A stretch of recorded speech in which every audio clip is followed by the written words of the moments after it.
Stroller, tell them like it is. Here we are, NFL Week 10.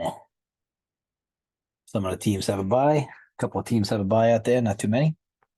One game already done. Bears beat the Panthers in one of the versions of the toilet bowl. Well, you got to be proud of the Bears' effort. Bears are not going to go quietly. Get a quarterback from Shepherd College here, Division II, doing a good job. Chris Carter, all he does catch touchdown shirt on again today. Vikings a hot one, 4 in a row. Here at Vikings Weekly NFL show.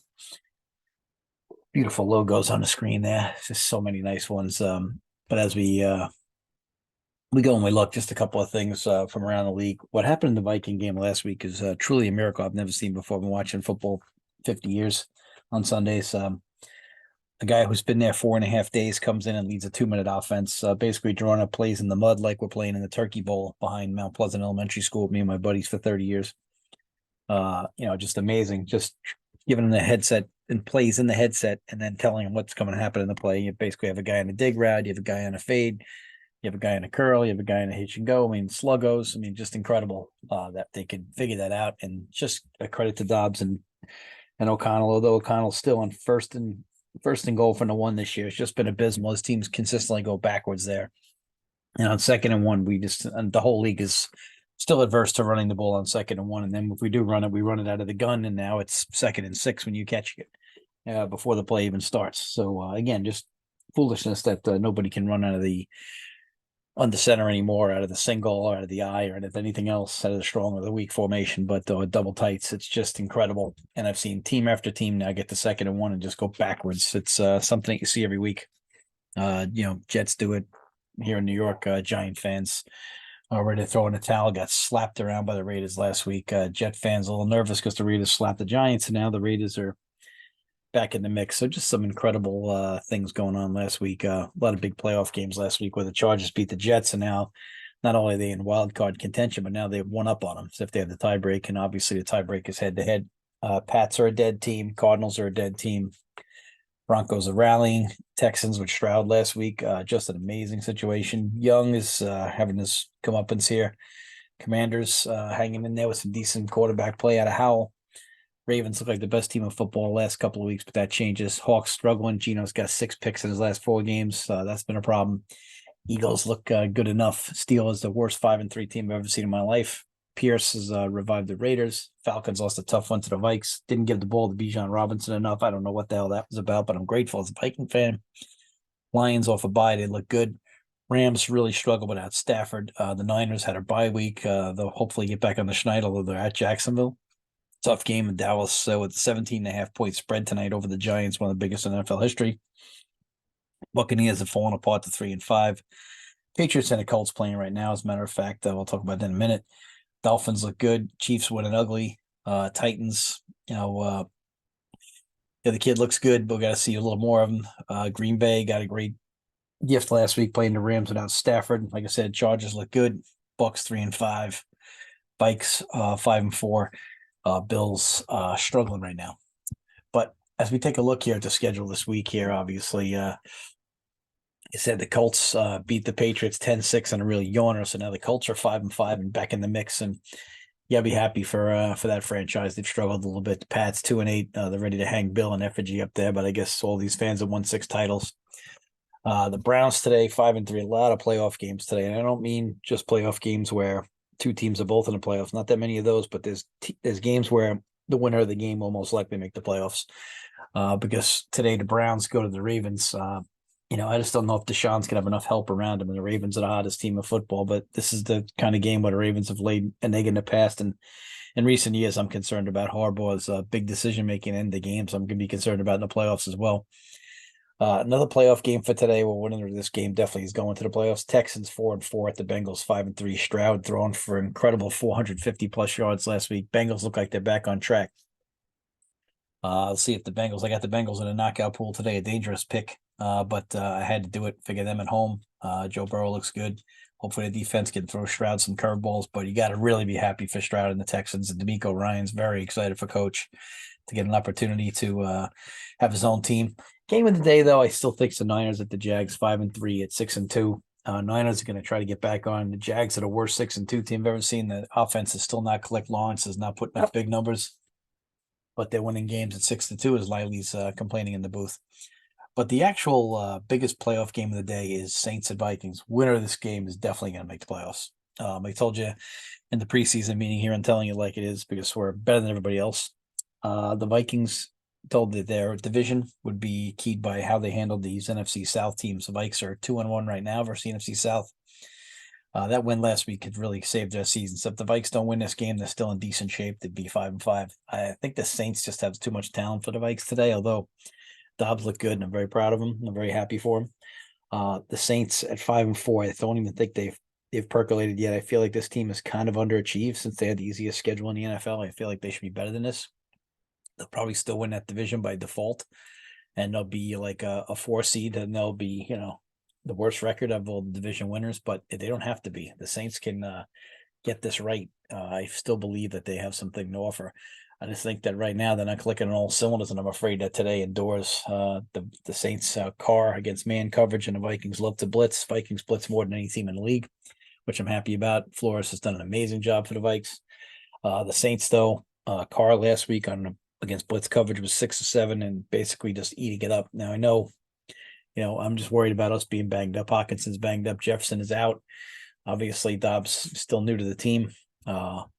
Basically, other wide receivers are out. We got Powell in there instead. So we got to figure out a way to get this done. Packers 3-5. The Steelers 5-3. This would be the most boring game of the day. This would be like watching the paint dry or watching the grass grow on artificial turf field. Steelers, like I said, worst 5-3 team in history, but Tomlin gets it done. Packers really finding out what life is like without Favre or Rodgers. 3-5. Packers are pretty much buried unless they win this game, and 3-6, they're going to be buried anyway. Titans 3-5. At the Bucks 3-5. Both teams have just the Titans tried to rally a little bit, but then gave it up with Levis last week. But Bucks have just been disappointing after being 3-1. Didn't think they were that good. They came back down to earth. Falcons got the perfect medicine today to get back to 5-5 and try to recover from their Vikings loss. Now they're at the Cardinals, who are 1-8, but Kyler Murray is playing, and Kyler can run around and make a play or two here or there. I'd love to see the Falcons lose this game, get the Vikings get some more distance in that respect. Then we got the Lions 6-2 at the Chargers 4-4. Every time the Chargers seem like Staley's on the hot seat, Lions seem to rally, and then the Chargers, rather seem to rally and find out a way to get this guy a win. This is a big game today, really fun game. I can watch this game at 4:00 since my Vikes are at 1:00. Lions 6-2, Chargers 4-4. Lions getting some healthy bodies back, and that offensive line hopefully, and healthy running backs. And of course, I'll be rooting for the Chargers, but we'll see what happens. Giants 17.5-point underdogs, like we said, at the Cowboys 5-3. I think the boys are definitely in the knockout pool. I was going to pick this game, but next week in the knockout pool, we got to pick 2 games for each entry, and I'm saving my boys for next week since the Bengals don't have a good option next week. The boys will be one of my picks. I'll have to find one other if I can get through this week. Commanders, most confusing team in football, 4-5, can get back into the mix here with a win today at the Seahawks. This is like a pseudo playoff game as well. Seahawks tied for first place in the division. Basically, Commanders and Seahawks winner of this game will be in decent shape. Well, actually, even if the Seahawks lost, they'd still be in better shape than the Commanders, but it's a tiebreak situation, whereas the Seahawks could really bury the Commanders because, again, conference games are a tiebreaker, but head-to-head's a tiebreaker, and in-conference games, so important. Jets season on the line at the Raiders tonight, 4-4 at the Raiders, 4-5, and again, in-conference playoff type game because Jets lose this game, Raiders are ahead of them with a tiebreak. That's basically like being 1.5 games ahead of them instead of just a half game. And then tomorrow night, of course, we got the Broncos at the Bills, 3-5, Bills 5-4.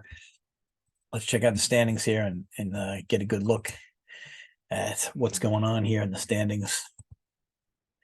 Let's check it out here. Okay, we got the AFC, we got the Chiefs. If I actually see the number 1 rank right now with the better conference record than the Ravens, they'd be the 1 seed. Jacksonville Jaguars would be the 3. Dolphins would be the 4 because even though I think that they'll wind up with a decent record, I don't know. The AFC East still has some tough games there. Steelers be the 5. Browns right today would be the 6. Bengals be the 7. Obviously, the Bills are right there, and the Colts now with that win today, and the Texans, Chargers, and Jets are all right back in there. Raiders can get back in there today if they could beat the Jets. That's why this Jet-Raider game is so important in this league right now.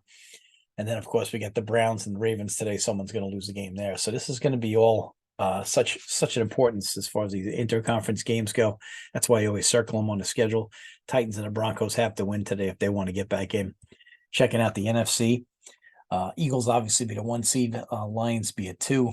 San Fran took that lead back from the Hawks. Basically, they'd be the 3. The Saints would be the 4 based on the lead in their division. Seahawks would be 5. Cowboys 6. Vikings 7. Boy, the Cowboys are some dangerous 6 seed. You don't want to see them rolling in there against the Lions in a 2. San Fran, Dallas in a 3-6 matchup. That'd be a shame. 2 great teams there. Bump somebody off right now. The Vikings would be the 7 seed. They're a full game ahead of the Commanders or the Deadskins, whatever you want to call them. Like I said, the Falcons have actually 2 games behind us now, which is awesome because of that game. We got to get the Bucs to lose today and keep them out of it. The NFC picture is a little bit more clear. There's really only 9 teams involved right now, and you hope that either the Commanders or the Falcons are going to drop off there. Basically, you got the Bucs. If they lose today, they'll be basically done. They'll be 3-6 and be on life support. Rams are out. Bears are out.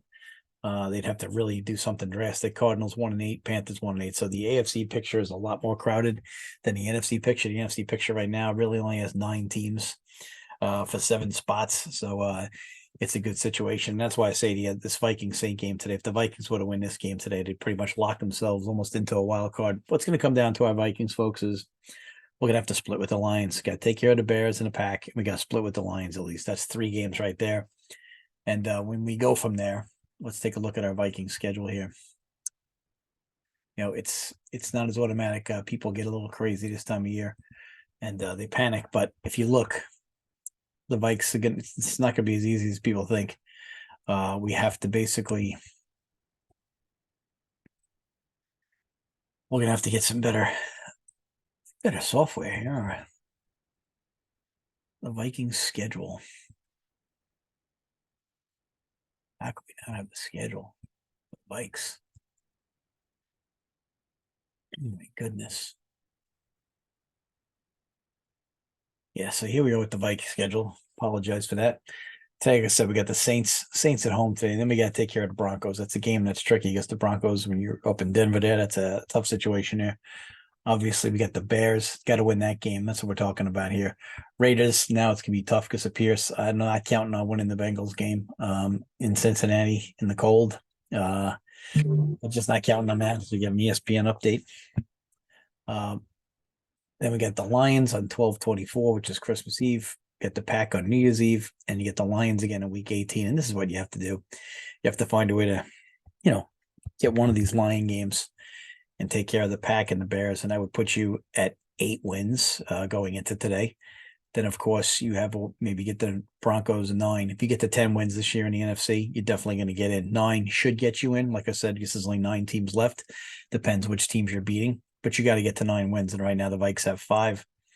Take care of the Packers and the Bears. That's 7. Split with the Lions is 8. Then you got to get 1 out of those Raiders and Broncos, because I'm not counting on beating the Bengals or even the Saints today. I think the Saint game today is going to be tough. We got so many weapons. Although Michael Thomas involved in a dispute throwing a brick into a car window, I'm sure the NFL will still play him today because morality is really high on their list these days. But again, should be fun season right now so far. We got big games here. Like I said, here in New York, fans are ready to jump off the bridge because we just don't have a lot of stuff after the baseball season, which basically both teams bagged it in August, and then we had a team with 84 wins basically go to the playoffs in the World Series. So a little bit frustrating. But that's it for us here in Telling Like It Is Week 10. We'll catch up with you during the week. Gonna have an NBA show this week on Telling Like It Is, a little NBA update.